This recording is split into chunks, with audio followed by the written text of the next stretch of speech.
Yo, welcome back to the XG podcast with Jesse and Jerry. This is episode 37 of the XG podcast. We have a lot to go over, but we're going to start off before the match review is the news. Yeah, David Cook got fired. Some of you might not know or recognize by the name, but it's the referee that came out on a podcast and was bad-mouthing, I want to say, Liverpool. That was not a podcast. Yeah. He was on drugs. His boy recorded him, and Oh, that yeah. was supposed to be before. Was he still a Prem ref? Yeah, he was. he's a current Prem referee, and he came out and said that he hated Liverpool and like all these things. It was just such a dumb thing to do. Yeah, and he pretty much they got him already. It was kind of a match fixing thing. So if anything, his boys might have been on it, but yeah, it sucks. But it's hard to even maintain unbiasedness. So because to become a ref, you have to be a fan of the sport, and if you're a fan of the sport, you're a fan of someone. Yeah, and it's actually when you think about it, it's very tough for referees to remain unbiased, Yeah, especially like at a top level, because you repeatedly meet some of the like you're refereeing a bunch of these teams a lot throughout the year if you think Mhm. about it, and sometimes you build relationships and things like that, so it's hard. yeah. And I was gonna ask you,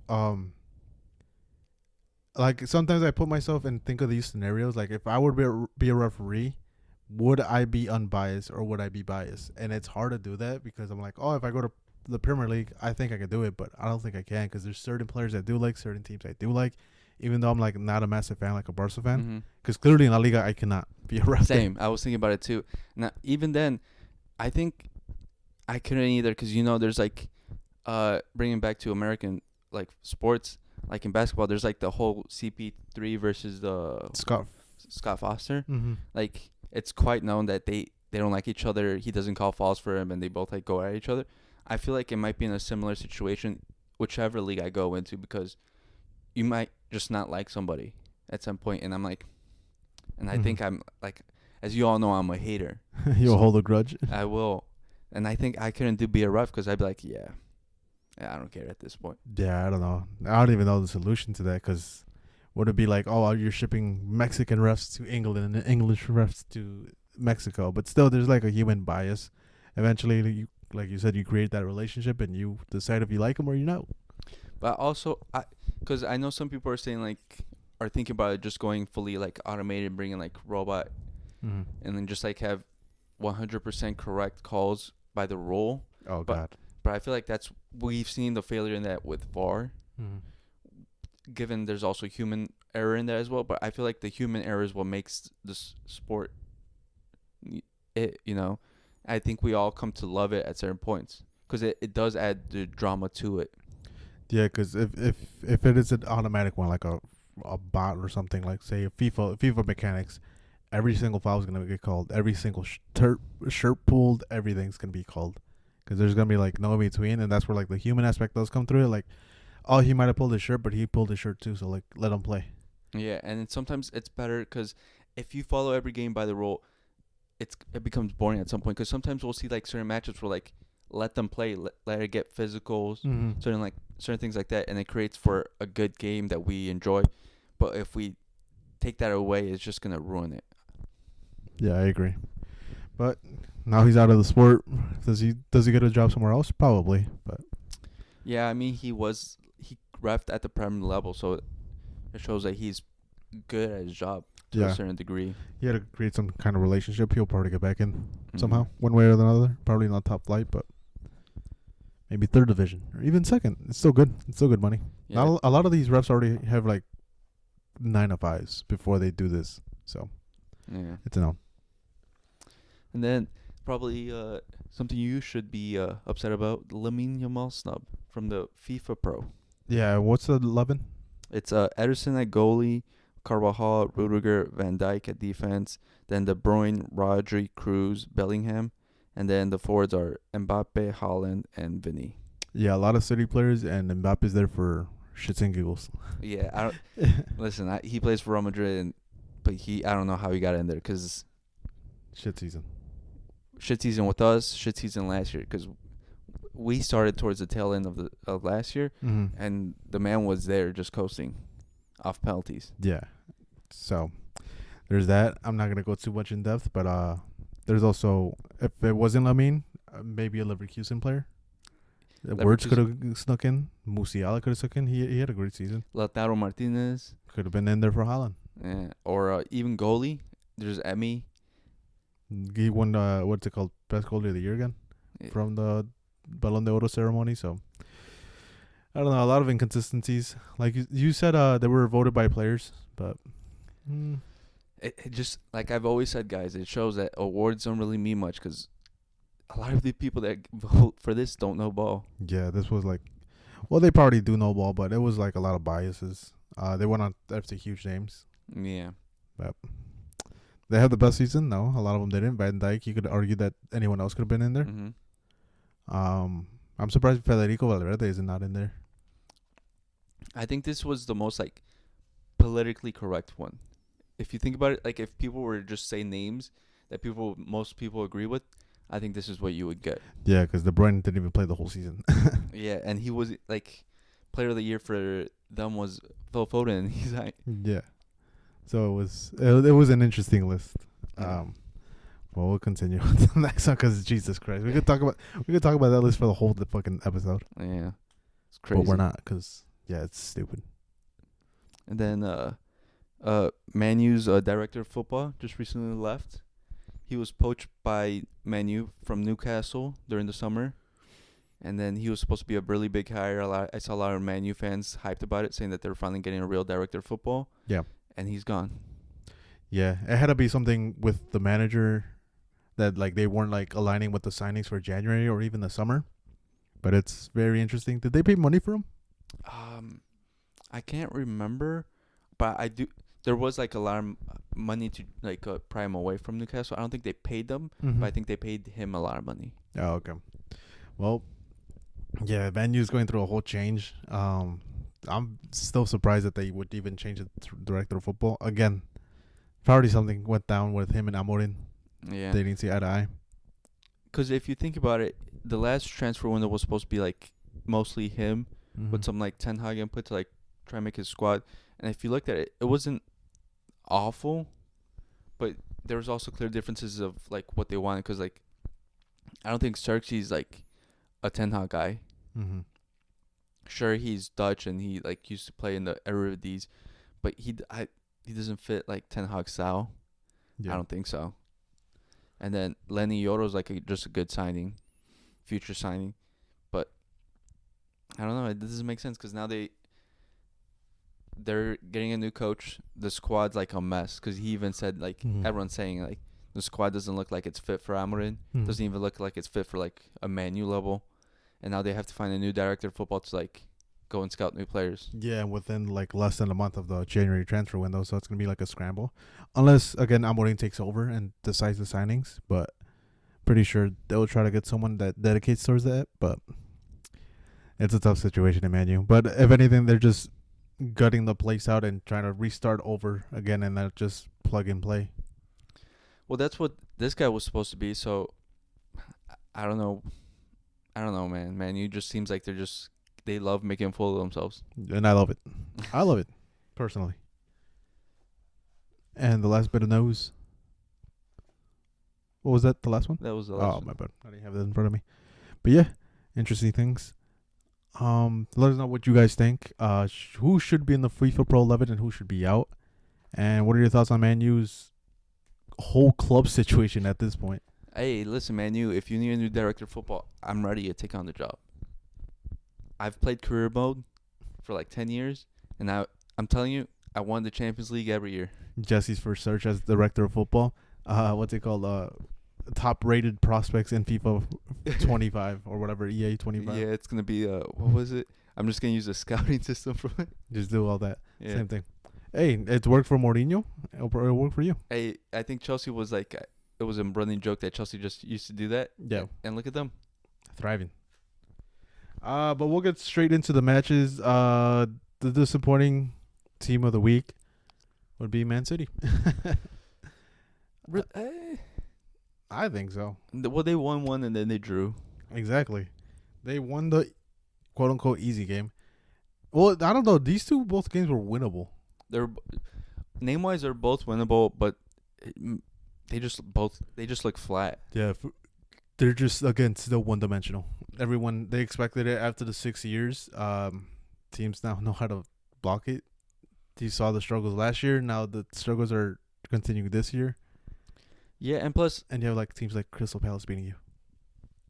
yeah, but I feel like it's so the players' forms is just so like it's just a complete 180. Like previously, we mentioned Foden, Premier League Player of the Year last year. He's disappeared. Yeah, He's gone to get milk and he hasn't returned. Haaland, he doesn't look like top form. my boy looks tired.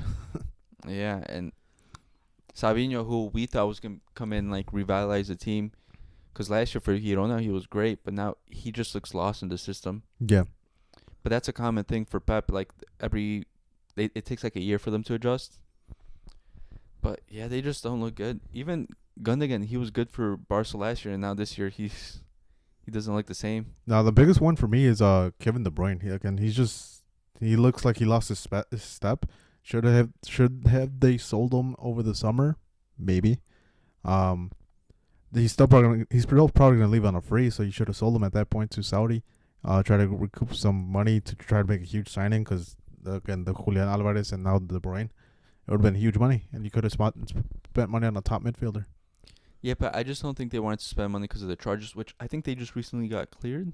No, they didn't get cleared. They got delayed until Yeah. the next season. Yeah.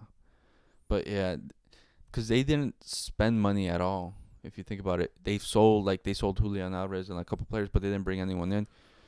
And I think now this January transfer window is gonna be big for them because they need to bring some players into the squad because they're currently in an injury crisis. Yeah. And the players they currently have, they can't even bench them because there's no other option.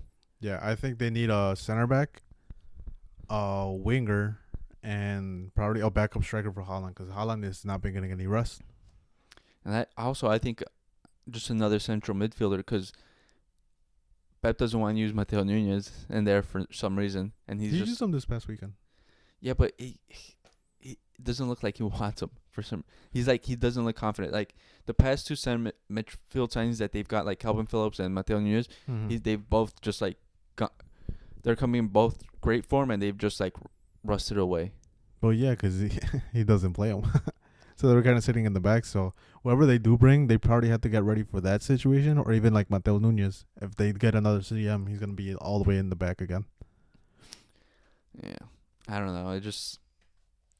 And plus, I think they also got a new director of football because the last one left in the... Cheeky. Yeah, so...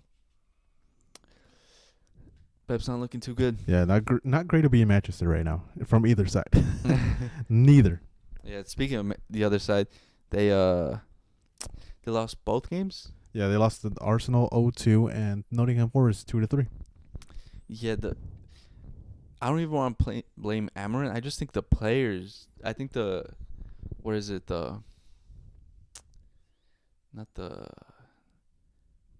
just look like they've given up.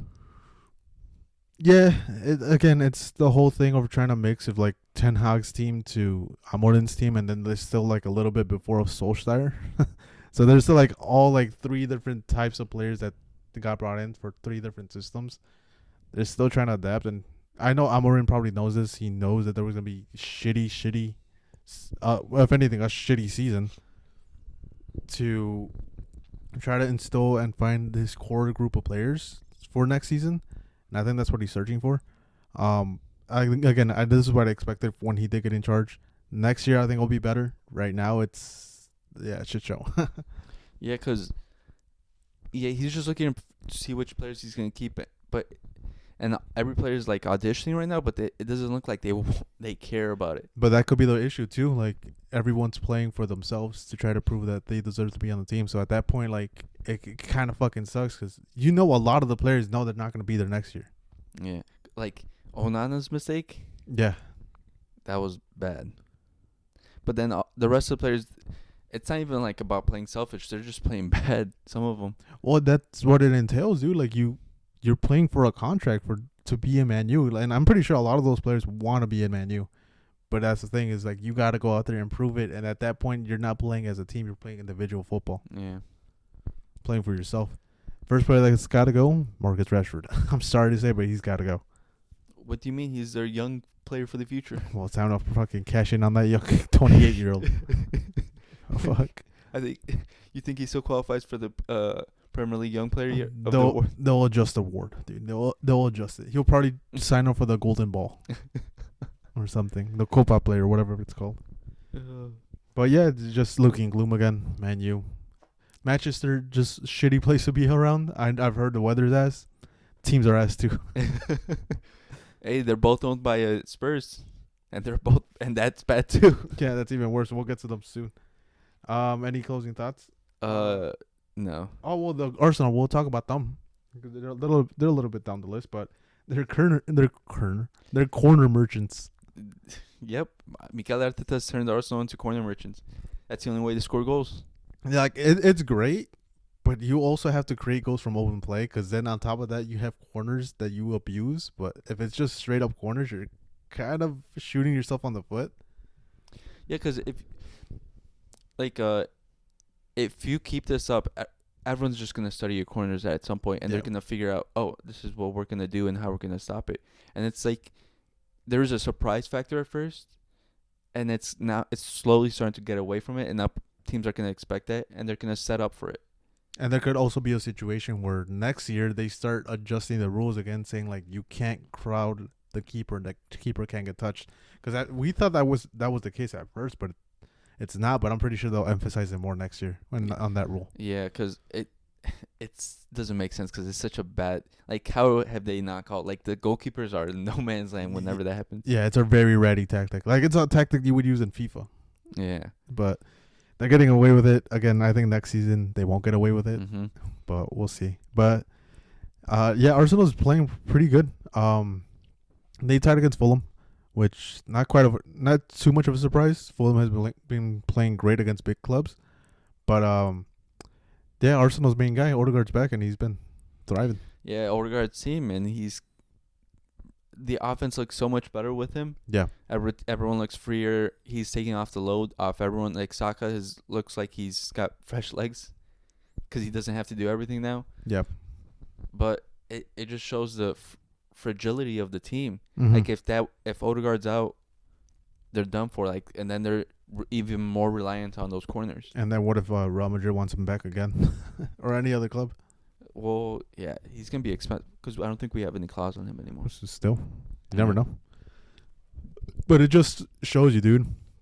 I never hear Saka's name when Odegaard's not playing, but when Odegaard's playing, I hear Saka's name all the fucking time. Dude, they take all the praise that should be going to Odegaard and then transfer over to Saka, and they're like, "Oh, he's back." I'm like, do you not realize why he's playing good? Yeah. It's because of Odegaard. He's literally carrying this team. Finding the spaces for him and everything. But it just shows you. All right, bench one, cut one, and start one. Salah, Lamine, Odegaard. Not Odegaard. Saka. You just said it. What? Start, sell, or start, bench, sell. Who'd you? That was the order. Salah, start, Lamine, sub, and then Saka, get out of here. Big money, dude. He is English. That English tax is crazy, you know. Yeah. Might be worth more than both of them combined. To be honest, dude. But enough of mid Arsenal. They're still like a couple points behind. If anything, it was a big week. Oh, we'll stick with this. We'll go back to mid. Barcelona. And Madrid. Well, Barcelona being mid, they win midweek. Huge game against Mallorca. Yep. And then they lose. Well, Or they no, don't they lose. drew. They drew against Real Betis. Real Betis 2-2. We just can't seem to put the games away. Again, if anything, we'll have a better second half of the season. We've been tying and losing against these tough clubs away, so that's a plus. We get in the second leg of whatever the season, we play 'em at home. That's my justification, and that's what's keeping me level-headed. But there's clear issues in the team. Yeah, there's. It seems like the Hansi Flick's tactics are being figured out, and I feel like the team isn't adjusting well. Yeah, we've been super right-handed in a way. Yeah. A lot of Lamine. We need that left winger to lock in, because at this point we're becoming very predictable, and it's not what you want. And on top of that, we have a striker who's doing great. He's the top goal scorer, but he has to rest. And when we took him off, we have no striker. We have Ferran Torres. He scored this weekend, but yeah, we have Ferran Torres. It's Ferran Torres. He had, I think, commentators said it best. Like Ferran Torres needs 10 chances to score one, Yeah. and I think he was right because he played midweek. He had a bunch of chances, didn't score any. Played this one, scored once after like probably the 10th chance. Yeah, it doesn't make sense that like Victor Roque doesn't get like he was sold or loaned out and they still have Ferran Torres. It doesn't make that's the one that doesn't make sense to me. That's what puzzles me. Because we've been offered for Ferran Torres, but he just keeps saying no to everything. So It might be another Frankie situation with both of them. yeah, but Frankie, he also caused a mistake, caused a penalty. Not great. He had a good midweek game, and he came in, assisted, scored, and you would thought it would be like a little bit more of the same. But as soon as he comes down, he causes a penalty, which now we're calling steps on toes or like stepping on the boot a penalty when last week we didn't get one. Dude, I'm telling you, refereeing, it's getting harder. Everything's being called. Well, we're not getting those calls, which fucking sucks. But yeah, Frankie just has to get back to where he was at. Again, we're just very one-dimensional. I don't think we can blame anyone in the midfield. It's again, we don't have a backup striker. We don't have a left winger. Yeah, but I always forget his name. The guy from Girona. I don't know why he doesn't get the chances. Okay. They get- Pau Victor, because Ferran Torres is in the pecking order. And Pau Victor, he played good. He played a little bit this match against Betis. He had a couple chances, but yeah, didn't take him. And the Ferran Torres goal, that was supposed to be Pau Victor, but Ferran Torres got in the way. And then I don't know if you saw, but Lamine Yamal had a fucking pretty much messy run where he took on like 4 or 5 players. Then he was gonna go right in front of goal, and fucking Ferran Torres, who's outside, decides to grab the ball. Yeah. So that's been our season with him. You gotta love Ferran Torres. Yeah. So if you're the opposition, yeah, you love him. It's 10 against 12 at that point. Yeah, and then Madrid. Then there's Madrid. We lost against Bilbao. Yeah, they lost against Bilbao, 2-1. but then they beat fucking Girona, who decides not to show up this season. Yeah. Bilbao match was tough. Valverde he made a public apology because of the mistake he did. All right, bro. He's doing too much. And then I feel bad because I feel like he feels all the pressure's on him because he's been like pseudo-named like the captain of the team. Mm-hmm. And he's taking so much responsibility because he's been the only healthy player on the team. Yeah. And he's playing everywhere on the midfield. And I feel bad because like no one else was stepping up. And then we still have Mbappe over here just fucking news every week. Still doesn't do anything. He scored again, which is back-to-back La Liga goals. But what we need right now is Champions League because he's coming up and he's gonna have to try to bounce back from the Liverpool game. Yeah. But yeah, Madrid. Jude looks more comfortable. He looks like he's taking turning back into form from last season. But we just gotta see how it all pans out again because Rodrigo's coming back and Vinicius is coming back again. Yeah, well, he's looked good because Ancelotti tweaked the system, so he was playing in the same position as he was last year. Yeah. Where he's behind the forwards, like more advanced of the midfield, and he doesn't have as much responsibility as dropping back. And then that's allowed him to, save his legs some and just, like, focus on, like, creating chances and scoring. Because even, like, in the Barca match, he was solely focused on, like, defending Rafinha. Yeah. So, like, now that he's got him freer up in front, he's starting to, like, he's had, like, 5 straight goals in La Liga. He's, like, starting to get the offensive output, but who knows if he's going to stay there. Yeah, the tap-in merchant keeps getting goals. Sadly. You got to be there to tap him in. I'm not talking shit, but yeah, I hate him because he knows how to play the space and knows how to time his run to not be offside, so it might be like I'm throwing shade, but like, no, he's a fucking... I hate him because he does that. Yeah, you got to... Someone has to do it. Yeah, someone does, and Mbappe, who's getting paid millions, isn't doing it, so he's got to step up and do it. Yeah. But how do you think the team is faring with Mbappe, like missing all these chances, so-called the prodigy child? What do you think is going on? I think it's just a distraction on the team that hasn't been there. And then I think the guys are just like first of all, they're trying to adjust to him Mm-hmm. when he should have been adjusting to them. Yeah. And I think it's throwing the team off, and especially the situation where the team is like half in, half out because of so many injuries happening consecutively, and now they're just trying to figure out how to play correct football or like winning football when last year they already had the formula. So Yeah. I think there's like obviously some frustration there. And they're gonna be put to the test again because now they gotta face Atalanta in Italy. Yeah, it's gonna be a tough one. Yeah, With the it's- number one team in the Serie A. Yeah, number one team. We'll get to them right now. The next one on the list is Atletico Madrid's comeback. We thought it was gonna be a very comfortable win, so we didn't even put them in our pick'ems. No, we didn't. I thought it was gonna be easy for them because they have been playing good football recently. Mm-hmm. Julian Alvarez is starting to look like his former self, and I was like, oh, it's gonna be easy, maybe 3-0. Yeah.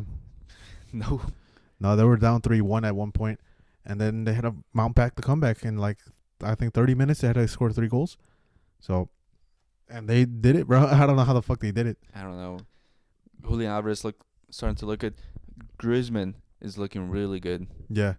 He had a very inspired match. He could have scored early on in the game too. He hit the crossbar, but yeah, dude, he got the goal with the goal winner, the game winner for that game. Yeah, that Griezmann. I've always liked him. He's always been good. Unfortunately, he went to Barca. Tarnishes him a little bit, but I think we could use him right now. Yeah, really. Yeah. But one guy I felt bad was Sorloth. He had like 4 chances, and all 4 of them got saved. Again, great chances. Like even the headers were amazing, but He's so unlucky this year. he's just salted. Yeah, I don't know what happened. Last year he was like top goal scorer for the league, and now this year he's had like earlier in the season he had a bunch of chances and he was just missing them, and now the goalie just Again, I wanted him to score those goals, but again, I don't know how the fuck the goalie was saving him, but he's just cursed right now. They're gonna come because to get those chances are crazy, yeah and it's not like he was missing badly. No, they were fucking saved.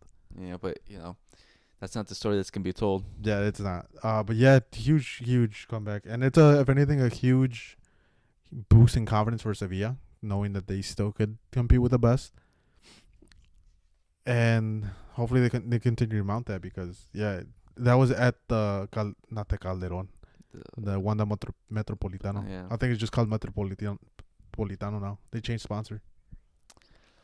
It's so ugly stadium. It's a great stadium. That's so ugly. Next one is Chelsea versus Spurs. Another crazy comeback. Yeah. Oh, another bottle by Spurs. Yeah, dude. Spurs is. They're so hit or miss. It Yeah. doesn't make sense. They're hit or miss even in the game. Yeah. If they're down and you're seeing the game like you're checking the game on your phone and if they're up, bet against them. You'll probably hit.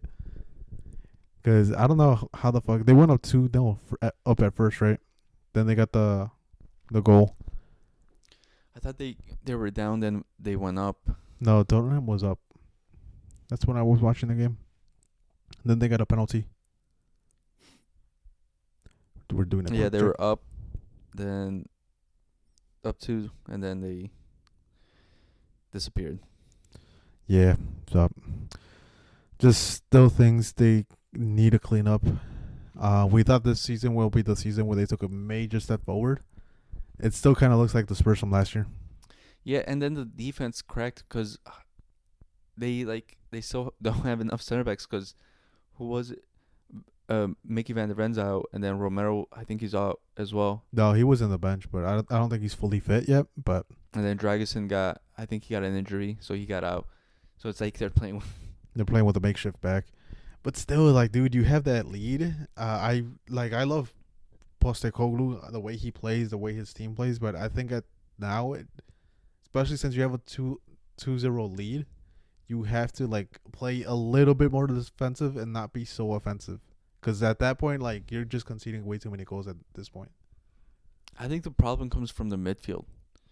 Because the midfield looks so offensive-minded that sometimes they look like it's two different teams. Like, there's, like, no one in the midfield. That's why I wish, like, he would tell his midfielders to take it easy with the ball. Because if you constantly play ping-pong football, you're fucked.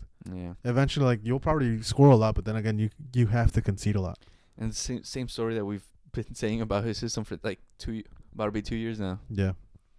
But still, love the way he plays, like his team plays football. Hey, but listen, it was thrilling. From a neutral standpoint, yeah. it was thrilling. But like, yeah, at some point you gotta to win titles, you have to take a step back. Yeah. And then Enzo, ever since he's became single, he's been scoring goals and playing well. He's been thriving, dude. Did you think the Caicedo step was a red card? I don't know. I'm on the fence. I see both arguments again. Probably not. I'll let it play, to be honest. But we are in the VAR era. Everything gets slowed down, and you're just gonna see that image of him stepping. What do you think? You thought it was? Yes. But that's also my bias coming in. Did he already have a yellow? That's what I was looking, because I can't remember if it was it was gonna be a second yellow. Unless the yellow came from that. But yeah, I don't want to. Yeah, I just see both sides of it. Caicedo is known to be a very rough player. He can be very harsh in his challenges. I would compare him to Cuti Romero, the way they both do challenges. But yeah, for me, I'll just let it play on. Not necessarily play on, but it's a foul. No, he didn't have a yellow. If anything, like an orange. An orange. Cause I saw a lot of outrage from like fans saying that it was a yellow, like current day red. Yeah. Not that it was yellow. That's a current day red. But I don't know. Back in the day, that was just a foul, and then we moved on. Yeah. Especially it's Premier League, you're known to be like a little bit more rougher, like lenient with the cards. So I can see it continuing, because I've seen far worse challenges and they get yellows. Like we said, it always depends on who you get. Yeah. But yeah, Chelsea, dude, they're on top. If anything, they're benefiting from all these teams tying. Arsenal tying. Looks like you might have to bite SB a jersey. There's still half a season left. I still believe in the implosion of Chelsea. And let's not make it seem like it's an underdog story. No one was believing in Chelsea. They got $1 billion investment in all these players. This is what they should be doing. Yeah, this is what they should literally be. have 2 squads, so Yeah. they have no reason to not be like fully fit. Yeah, so this is not like a Leicester City story at all. They spent a lot of money. They have to be up here. They got all the criticism given to them is very valid. It's all warranted. And you know what? I'm still praying on their downfall. It's been 2 bad weeks for being a hater for me, but we'll continue. But yeah, huge, especially when you're playing in Tottenham Stadium. So huge win for Chelsea. Then Lazio's best start continues. Yeah, dude. Lazio. They play the Coppa Italia midweek against Napoli. Got it right. They played the weekend. Got it right. I know. And yeah, Napoli. It looks like Lazio has their card. The midweek game, it was a 3-1 kind of, what would you say, blowout, I guess, but it was a comfortable win for Lazio. The weekend was very tough. Yeah. Bless you. Thank you. I thought it was gonna be 1-1 for each other. They're gonna switch, but Napoli said no. Mm-mm. Yeah. Very tight match, 1-0. Napoli just couldn't come out on top. But good news on Napoli. It looks like Kvaratskhelia is going to renew.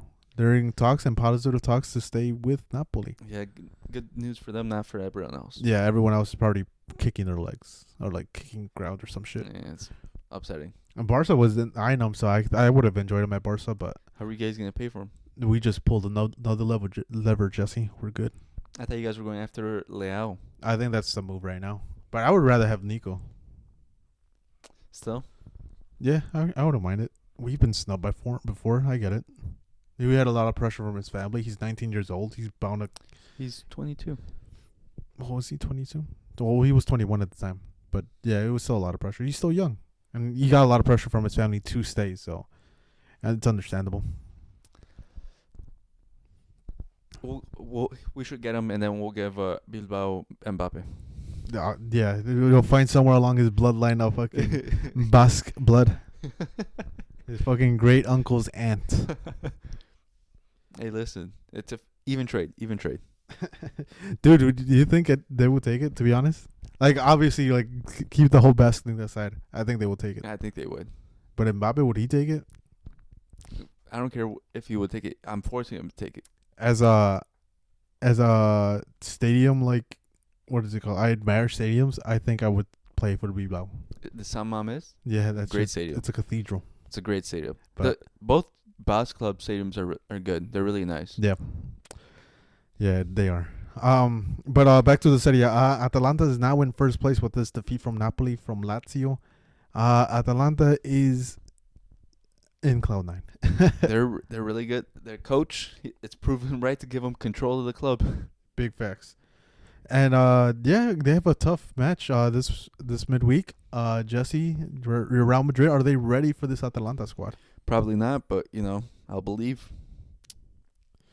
We'll see. We'll see. I don't know. My picks are very.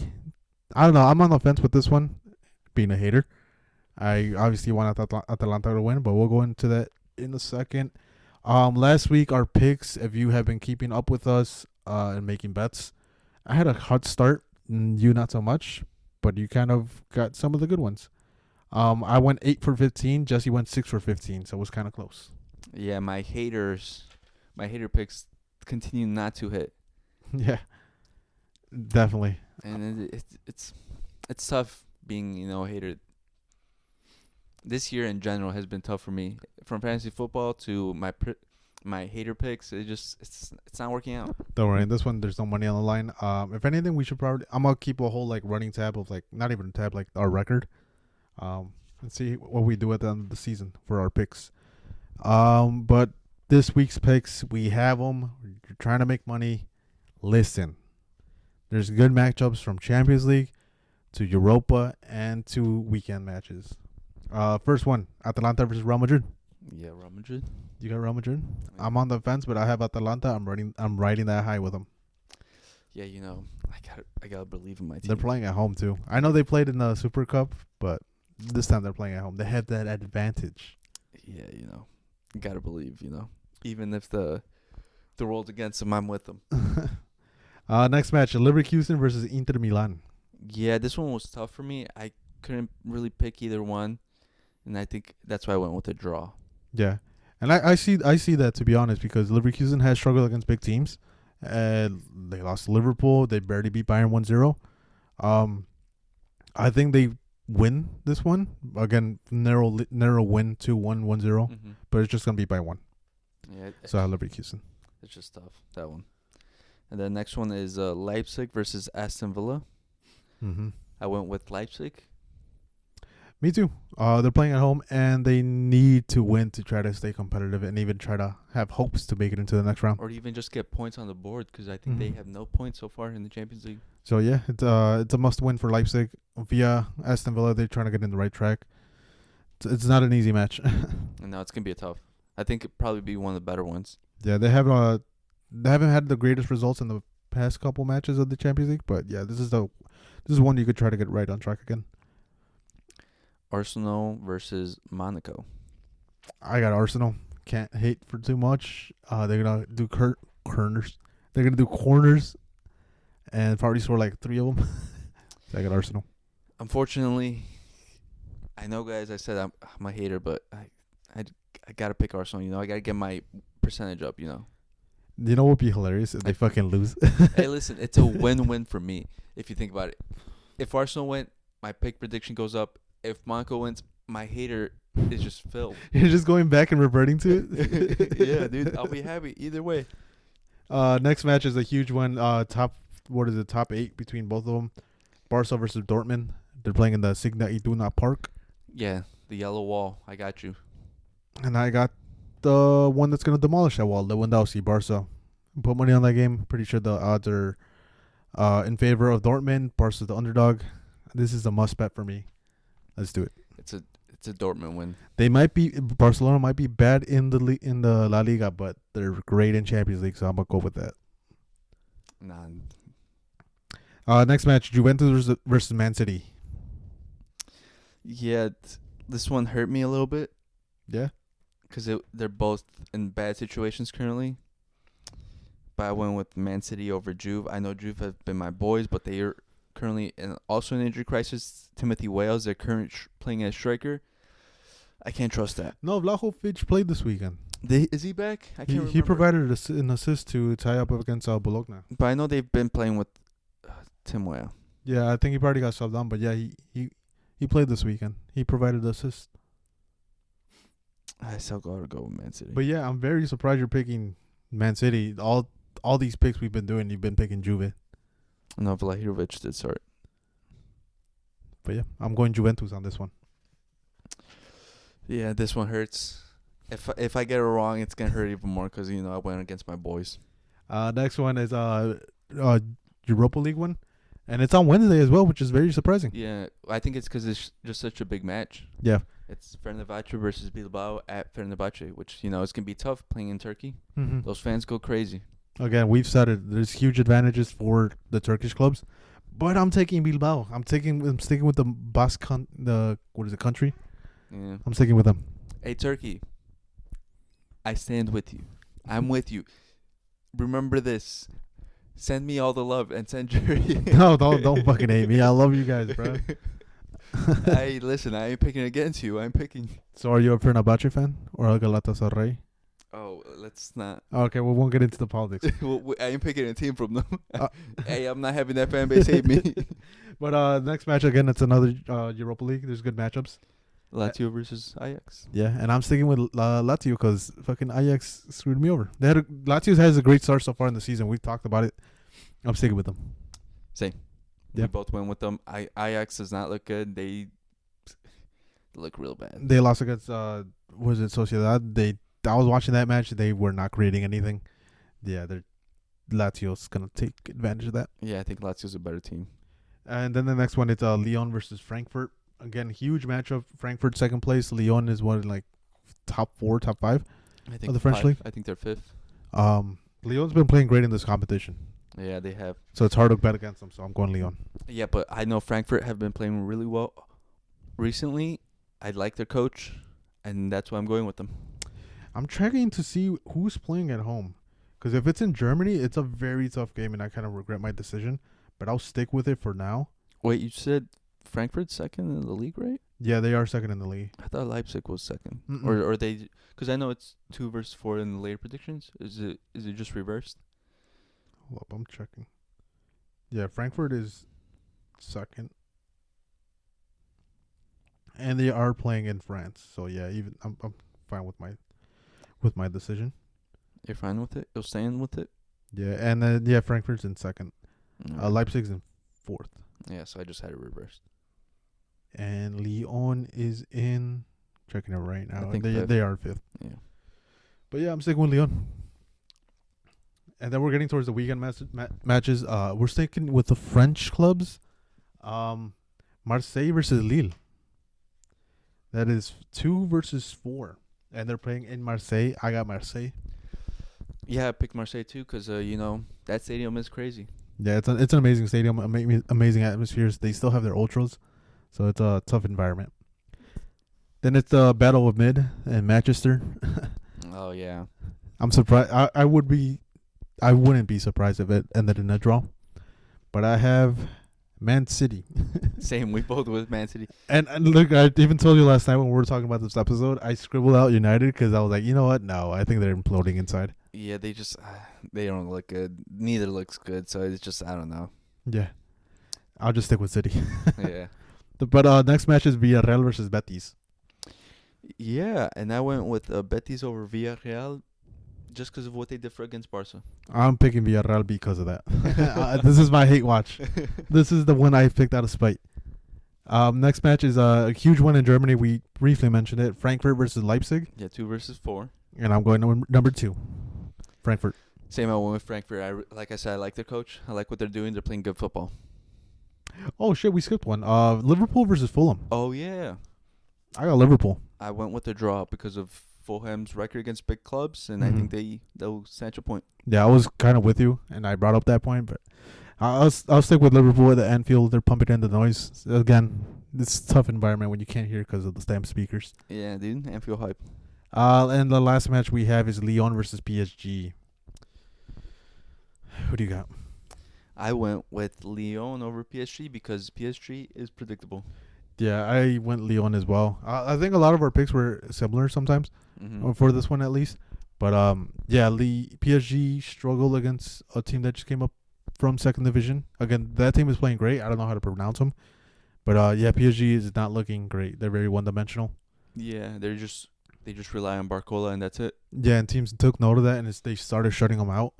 and they're struggling, especially with they have Dembele who can't cross for shit. The man is also a certified hitter. If he doesn't hate your club, he's not playing well. Yeah, and they also have like just inconsistent strikers like Gonzalo Ramos. He played that match, but he's just coming back. He has rust again. And then you have the super expensive Kolo Muani, who is not worth the price tag. It's pretty much another. Who would you compare him to? Like Anthony Marshall? He just doesn't score goals. No, I think Anthony Marshall actually scored, given the chance. He's just like a speedster that somehow got a football contract. Yeah, his biggest moment in football was that miss. That miss. So probably fucked him up mentally, and they paid 80 million for him. But hey, they have unlimited money. Hey, that's what happens when you're owned by a state. Yeah. But yeah, those are predictions. Let us know what you guys think. Let us know if you guys win money off that. Parlay it up and all one big ass one. I know you'll probably win the raffle, but it's like it'll be like a lottery ticket, but don't put a lot on it. Remember, do single bets. Or you could be like me and just bet big. Do Hope you- for the best. I need to see you put a parlay, Jesse. Jerry, you know where my money goes. I know. If you could pick 3 teams from these picks, who would you pick? Like parlay up. Well, probably ones for the best odds would be The PSG Lyon one. I'm pretty sure Lyon would have the benefit. let's see. Leipzig would probably have good odds. I'll actually tell you the odds. Yeah, you just tell me which ones, and I'll look them up for you. Lyon PSG, probably best ones. I think wants to load. Or Madrid versus Atalanta. That should be tough odds for Madrid. 1 second. Marseille Lille. I know you didn't ask for that one, but it's 110 to 235. Marseille is the favorite. Yeah, should be. PSG Lyon. Oh, what the fuck? PSG Lyon. There you go. It's PSG's. Oh no, Lyon is plus 475. Oh, Yeah, PSG is minus 245. that's a good one for me.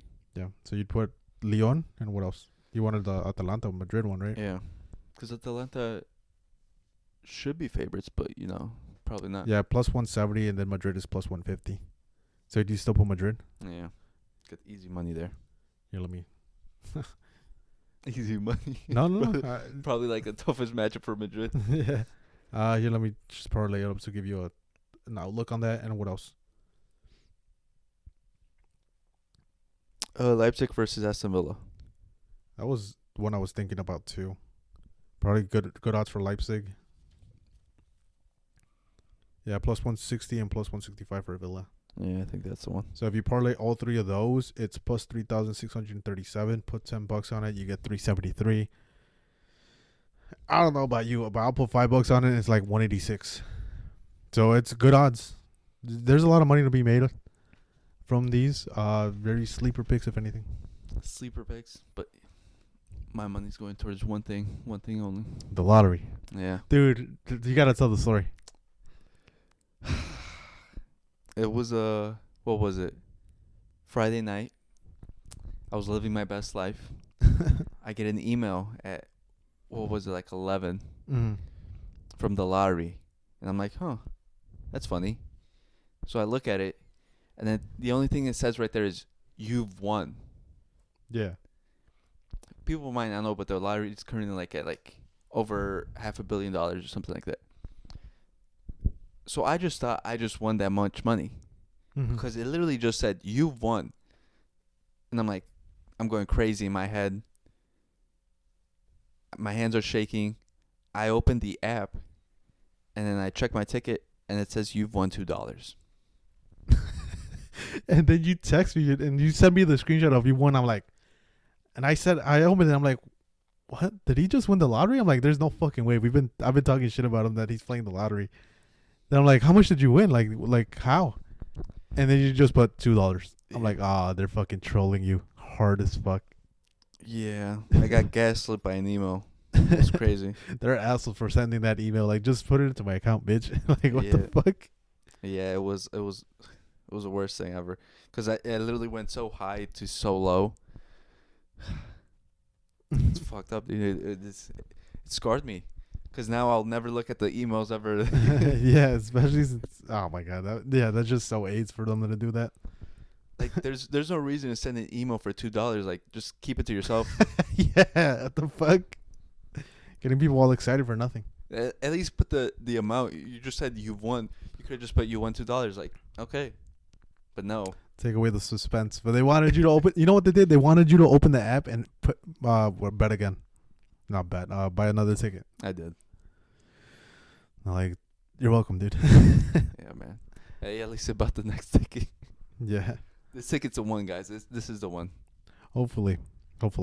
But any other closing thoughts? Let's not talk about football. Bears are ass. Can't think of anything else. Nope. Well, that's it, guys. Thank you guys for watching, listening. Share this with a friend. Like and subscribe. Peace. Peace.